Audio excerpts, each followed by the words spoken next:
السلام علیکم۔ کل میں فیس بک پہ کسی صاحب کی ویڈیو دیکھ رہا تھا، 17 امتیاز ان کو ملا ہوا تھا، کوئی اچھے خاصے جو پڑھے لکھے آدمی لگ رہے تھے، بزرگ آدمی تھے۔ تو انہوں نے ایک بات ایسی کی جو کہ میں پہلے آپ کو بتاتا چلوں کہ میں وہ پہلے ہی بات کسی کے ساتھ کر چکا تھا، تو سیم ٹو سیم وہی بات انہوں نے بھی کر دی۔ تو یہ جو ہے نا جان کے بڑا اچھا لگا کہ بہت سے لوگ میری بات سے جو ہے وہ متفق ہیں، یا پھر میں ان کی بات سے متفق ہوں لاشعور میں۔ مجھے نہیں پتہ تھا کہ انہوں نے ایسی بات کی ہوئی ہے، ان کا انٹرویو پتہ نہیں کب کا تھا کب کا نہیں تھا، مجھے نہیں پتہ، لیکن میں نے یہ بات کسی کو کی، اور یہ ایک طرح کا فلسفہ، میں کہتا ہوں کہ یہ ایک فلسفہ بن چکا ہے۔ میں اس بات پہ پوری طرح یقین کرتا ہوں، یہ ایک میتھڈ ہے۔ میں آپ کو اس کے متعلق تھوڑا سا بتا دیتا ہوں، میں بس کانٹیکسٹ اس کا دے رہا تھا۔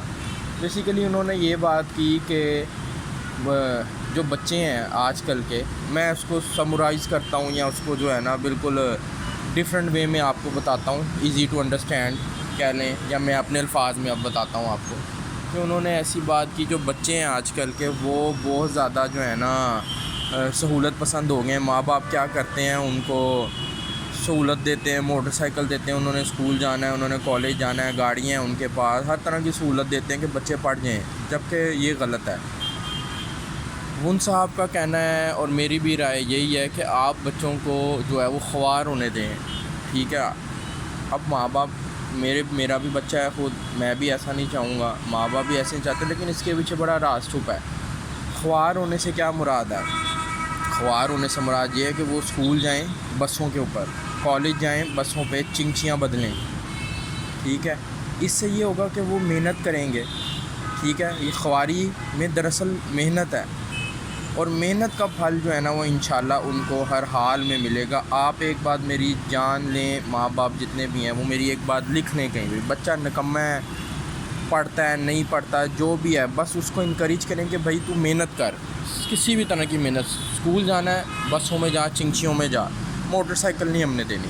کالج جانا ہے بسوں میں جا، ہم نے موٹر سائیکل نہیں لے کے دینی۔ خوار ہو، میں معذرت کے ساتھ ایک برا لفظ استعمال کروں گا، لیکن میں کہوں گا کہ جس قدر نوجوان نسل اب بگڑ چکی ہے نا، ان کو ذلیل ہونے دیں آپ بچوں کو اپنے، ذلیل ان اے سینس کہ ان کو سڑکوں پہ در بدر پھرنے دیں، ٹھیک ہے۔ ان کو پیسے کم دیں، ٹھیک ہے۔ ان کو پابند کریں کہ جتنی پاکٹ منی دی ہے اسی میں آپ نے جو ہے وہ اپنے نوٹس بھی خریدنے ہیں، فوٹو کاپیاں بھی کرانی ہیں، ٹھیک ہے۔ اسی میں اگر آپ نے اپنے دوستوں کے ساتھ جا کے باہر کھانا ہے تو اس میں آپ نے مہینہ اپنا پورا کرنا ہے، نہیں تو آپ پیدل جائیں۔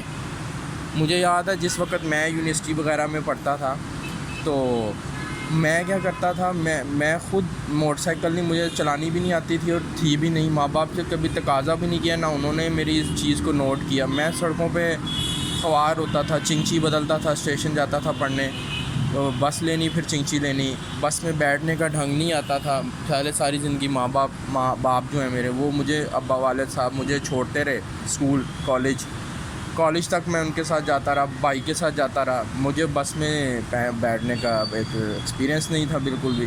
بعد میں بڑا ذلیل ہوا تھا، گھنٹے جو ہے میں بس اسٹاپ پہ کھڑا رہتا تھا، ہمت نہیں ہوتی تھی، ٹھیک ہے۔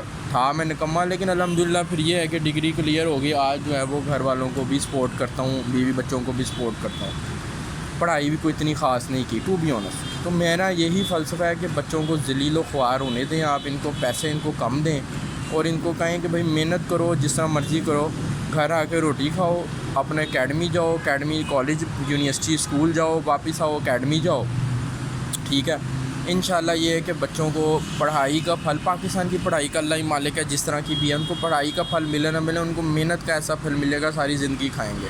تو ماں باپ سے یہی گزارش ہے کہ مارکیٹ میں جتنی بھی بکس اویلیبل ہیں بچوں کی تعلیم و تربیت کی، وہ ضرور پڑھیں۔ بچے جو ہیں، نوجوان نسل تباہ ہو گئی ہے، بالکل تباہ ہو گئی ہے۔ ماں باپ جو ہے وہ سمجھ گئے ہیں اس بات کو بھی کہ نوجوان تباہ ہو چکے ہیں، بالکل نشہ بہت زیادہ ہے، تعلیم سے کوئی بھی انٹرسٹ نہیں رہا۔ لڑکیاں جو ہیں وہ پڑھی جا رہی ہیں آگے، انہوں نے کچھ کرنا نہیں ہے، موسٹلی لڑکیوں نے شادی کر کے جو ہے وہ انشاءاللہ اپنا گھر بسانا ہے۔ بچوں کے بعد کیا نوکری ہوتی ہے؟ اگر وہ نوکری کریں گی تو بچے خراب ہوں گے۔ مرد کا تو کام ہے نوکری کرنا، وہ گھر نہیں بیٹھ سکتا، عورت نے گھر چلانا ہے۔ تو وہ اس کے اوپر ڈپینڈ نہیں رہ سکتے عورت کے اوپر کہ یہ ہمیں جو ہے نا ملک کی اکانومی کو ترقی دے گی. ایسا کچھ نہیں ہونے والا. مرد کے اوپر ہی ہمیشہ ڈپینڈ رہا جا سکتا ہے کہ یہی ملک کو لے کے چلے گا, گھر کو لے کے چلے گا, ماں باپ بہن بھائیوں بیوی بچوں کو لے کے چلے گا. ان کو تعلیم سے عاری کر دیا, نہ وہ پڑھتے ہیں. ہونڈا لیا, موٹر سائیکل لی, اس پہ وہ ریسیں مارتے ہیں, ویلنگ کرتے ہیں. ویلنگ کا دور بھی اب گیا. سنوکر کھیلتے ہیں, نشے کرتے ہیں, سگریٹ پیتے ہیں. برباد ہو گئے, ماں باپ دھیان نہیں دے رہے. سعودیہ بھیج دیا, دبئی بھیج دیا, مزدور اس کی زندگی اس کی بنا دی. پھر جب وہ وہاں مزدوری کرتا ہے یہاں پہ, پھر بچوں کی ایک نئی نسل تیار ہو جاتی ہے جو باپ کو یا کسی بڑے کو اپنے سر پہ دیکھنا پسند ہی نہیں کرتے. اور بہت سے ایسے اچھے لوگ بھی ہیں جن کے اندر ایک ایسا خون دوڑ ہے کہ ان کو سپرویژن کی ضرورت نہیں ہوتی نوجوانوں کو, وہ پڑھتے بھی ہیں, ٹھیک ہے. لیکن مجبوری یہ ہے کہ پرابلم یہ ہے دراصل کہ جو بیکورڈ ایریے کے لوگ ہیں, پنڈوں کے ہیں, گاؤں وغیرہ کے ہیں, وہ تو بسیں تبدیل کرتے ہیں, لاہور شہر آتے ہیں, پڑھتے ہیں, ہاسٹلوں میں رہتے ہیں, گندا کھانا کھاتے ہیں, وہ محنت کرتے ہیں اور کامیاب ہو جاتے ہیں. جو لاہوری ہیں, اسلام آباد کے لوگ ہیں, وہ محنت کرنے سے بڑی جان چھڑاتے ہیں, ان کو سمجھ نہیں آتی. نوجوان تباہ ہو گئے. ماں باپ سے ریکویسٹ ہے کہ بچوں کو خوار ہونے دیں. یہ لفظ شاید برا لگتا ہو, ان کو خوار ہونے دیں. ان کے لیے ان کے پیٹھ پیچھے دعا کریں ان کی حفاظت کی. بسوں میں جائیں, اسٹاپ پہ جائیں, وہاں کھڑے ہوں, بس لیں, کرایہ دیں, آگے چنچی بدرے یونیورسٹی جائیں, واپس آئیں, بیگ انہوں نے کندھے پہ باندھا ہو, بیگ میں کتابیں ہوں, بکس ہوں, ٹھیک ہے. انشاءاللہ کامیاب ہوں گے بچے, پڑھیں یا نہ پڑھیں. میں یہاں پہ یہ بات کرتا ہوں, پڑھیں یا نہ پڑھیں, بس محنت کریں ایمانداری کے ساتھ, وہ کامیاب ہوں گے انشاءاللہ. تو اللہ میاں سے یہی دعا ہے کہ بچوں کو جو ہے نا وہ کامیاب کریں. آمین.